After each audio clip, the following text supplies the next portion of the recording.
Hello everyone. Online civil planet में आपका स्वागत है, जिसमें हम सॉइल मैकेनिक्स के चैप्टर्स पढ़ रहे हैं। आज हम बात करेंगे सॉइल फॉर्मेशन इन जियोलॉजिकल साइकिल। स्टार्ट करने से पहले हम बता दें कि अगर आप कोई भी एई या जेई लेवल के प्रिपरेशन कर रहे हो, आप डिप्लोमा स्टूडेंट्स हो या डिग्री स्टूडेंट हो, ये वीडियो आपके लिए हेल्पफुल है। लास्ट वीडियो में हम बात की थी इंट्रोडक्शन ऑफ सॉइल और सॉइल के रिलेटेड डेफिनेशन, सॉइल मैकेनिक्स के डेफिनेशन, जिसमें हम बात किए थे डॉक्टर कार्ल टेरेजा की, जिनको फादर ऑफ सॉइल मैकेनिक्स कहा जाता है। आज थोड़ा आगे बढ़ते हैं, स्टार्ट करते हैं कि सॉइल कैसे बनती है, जिसको जियोलॉजिकल साइकिल्स कहा जाता है। तो आइए देखते हैं formation of soil. Soil are form by weathering of rock. जो पत्थर होते हैं, रॉक मींस पत्थर जो होता है उसका वेदरिंग एक्शन होता है। अब वेदरिंग क्या है? तो टूटना, पत्थर का टूटना या बिखरना, जिसको वेदरिंग बोलते हैं। जो नेचुरल एटमॉस्फेयर होता है उस पर हवा पानी की वजह से ये टूटता है, जिसको वेदरिंग बोलते हैं। ये एक बहुत लंबी प्रोसेस होती है। तो कहते हैं soils are form by means बनती है। तो soils are form by weathering of rocks due to mechanical disintegration. Mechanical disintegration means जो पत्थर होते हैं उनके जो पार्टिकल्स हैं वो अलग अलग होकर नीचे गिरना, जिसको डिसइंटीग्रेशन बोलते हैं। उसके पार्टिकल्स गिरते हैं नीचे, जो एक मैकेनिकल प्रोसेस है। और केमिकल डिकम्पोजिशन, डिकम्पोजिशन मीन्स सड़ना। तो या तो मैकेनिकल डिसइंटीग्रेशन के हिसाब से भी वो वेदरिंग हो सकते हैं, और केमिकल डिकम्पोजिशन के हिसाब से पत्थर जो होते हैं उनका वेदरिंग होता है। व्हेन अ रॉक सरफेस, पत्थर को जो सरफेस होते हैं, ये जो ऊपर की सरफेस होती है, surface get expose, expose means बाहर आना, टू एटमॉस्फेयर, एटमॉस्फेयर से वो संपर्क में हमेशा रहता है। ये जो ऊपर की जो ये परत है वो, तो उससे क्या होता है, फॉर एन एप्रिसिएबल टाइम, कुछ लंबे समय तक, इट डिसइंटीग्रेट और डिकम्पोजेस इनटू स्मॉल पार्टिकल। इसका मतलब है कि जब भी ये कोई पत्थर है, इसकी जो बाहरी सतह है वो बहुत लंबे समय तक जब एटमॉस्फेयर के संपर्क में रहती है, तो उसका डिसइंटीग्रेट और डिकम्पोज होके स्मॉल पार्टिकल्स के रूप में वो गिरता है, जो हमें सॉइल देता है। इसका मतलब है कि जो सॉइल हम आज देख रहे हैं वो किसी न किसी पहले वो किसी पहाड़ या पत्थर के रूप में वो रही होगी। Soil is form by geological cycle. Soil जो है जियोलॉजिकल साइकिल से बनती है। The geological cycle consist of the following stage. Geological cycle में ये 4 स्टेजेस होते हैं। सबसे पहले होता है एरोजन, जिसको वेदरिंग बोलते हैं। उस वेदरिंग में सॉइल के पार्टिकल्स बनते हैं, पत्थर में से पार्टिकल्स छोटे छोटे बनते हैं। उसके बाद इस पार्टिकल का क्या होता है, ट्रांसपोर्टेशन होता है। ट्रांसपोर्टेशन के बाद वो एक जगह इकट्ठा होते हैं, जिसको डिपोजिशन बोलते हैं। मतलब यहाँ से वो कहीं और गए और वहाँ पे, तो ये जो यहाँ से दूसरी जगह गए उसको ट्रांसपोर्टेशन बोलते हैं। फिर एक जगह इकट्ठा हुए और फिर उसके डिपोजिशन के बाद अपहीवल होता है। अपहीवल मतलब उठाव आना, ऐसे धीरे धीरे उठाव आता है। किसकी वजह से? डिपोजिशन की वजह से, या तो उथल पाथल होना। ओके, तो ये 4 स्टेजेस मिला के एक होल जियोलॉजिकल साइकिल बनता है, जिससे हमें सॉइल मिलती है।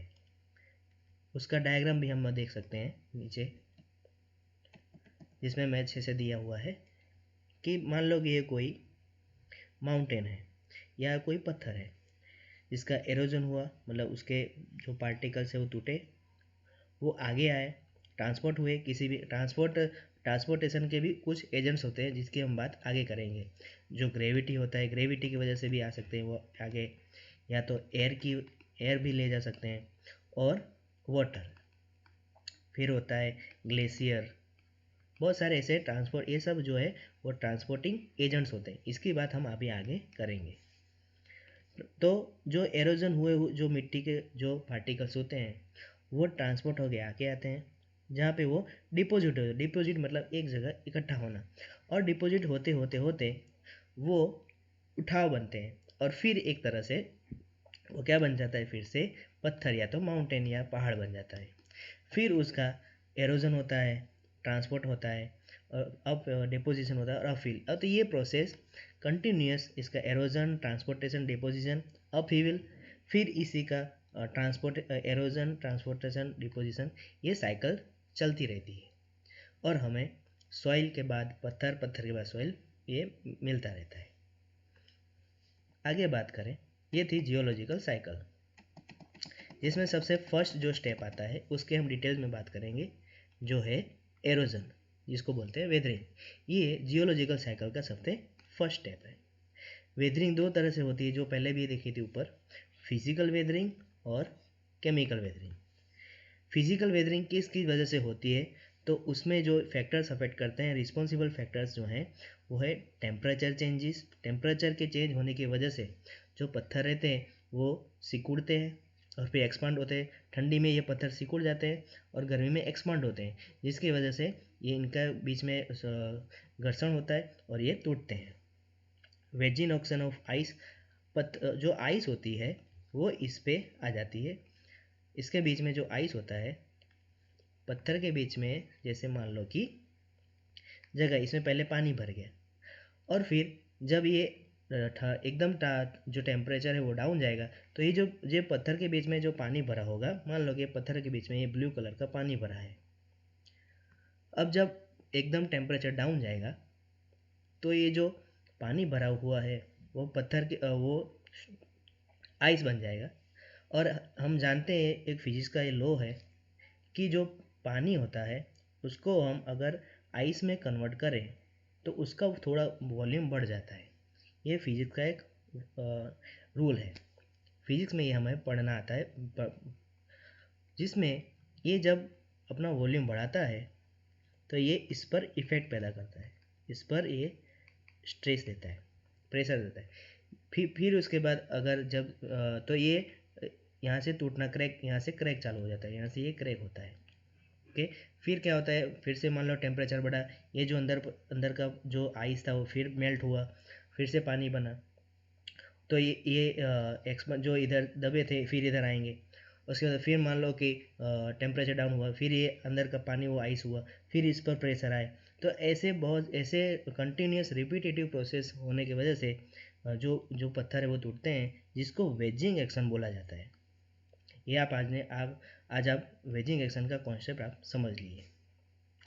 सेम टेम्परेचर चेंजेस में भी यही होता है कि कोई पत्थर है, मतलब ये दो पत्थर हैं, तो जब टेम्परेचर बढ़ा तो ये एक्सपांड होते हैं, तो एक दूसरे से ये क्या होते हैं, घर्षण में आते हैं।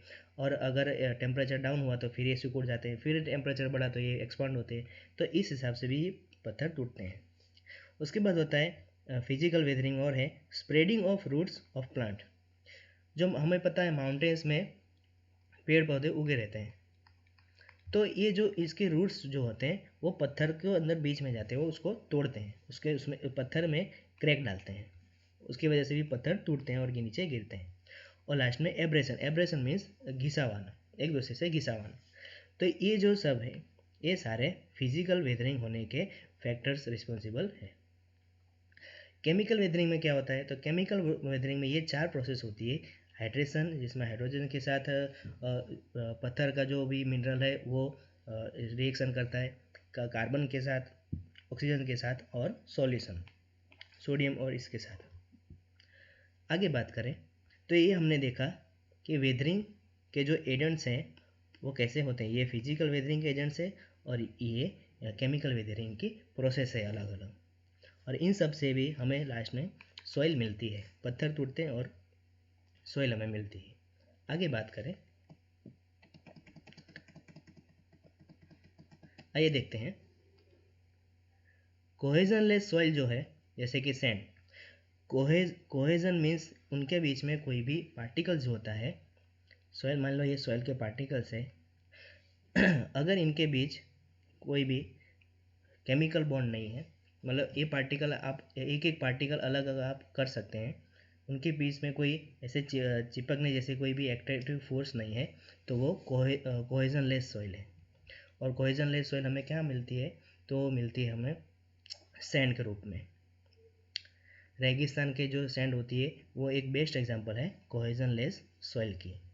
तो कोहेजन लेस सॉइल जो है वो फिजिकल वेदरिंग के हिसाब से मिलती है, और कोहेजिव सॉइल जो क्ले, जो ब्लैक कॉटन सॉइल होती है उसमें क्ले ज़्यादा होता है, और कोहेजिव सॉइल में मीन्स जो सॉइल के पार्टिकल्स रहते हैं वो एक दूसरे से चिपक के रहते हैं, उनके पार्टिकल्स को आप एकदम से अलग नहीं कर सकते। तो ये जो सॉइल होती है उनको कोहेजिव सॉइल बोलते हैं। और कोहेजिव सॉइल का बेस्ट एग्जांपल जो है वो है clay.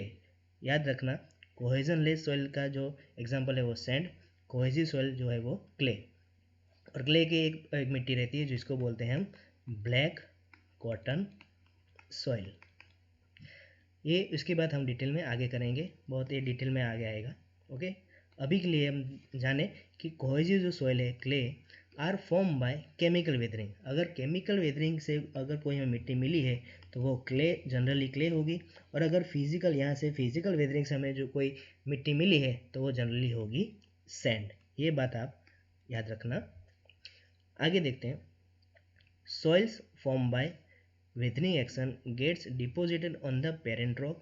Such types of soil are called residual soil. इसका कहना मतलब ये है कि ये जैसे कोई पत्थर है या तो कोई पहाड़ है, अगर उसके पत्थर टूट के और उसका जो मिट्टी के जो कण बनते वो वहीं के वहीं रह जाते हैं, ट्रांसपोर्ट होके कहीं दूर नहीं जाते हैं, वहीं के वहीं अगर रह गए हैं तो वो जो हमें मिट्टी मिलती है उसको रेसिडुअल सॉइल बोलते हैं। और अगर जो मिट्टी अगर वो ट्रांसपोर्ट होके कहीं दूर होके और वहाँ पे वो डिपॉजिट हुई है तो इस सॉइल को बोलेंगे ट्रांसपोर्टेड सॉइल। Transported soil.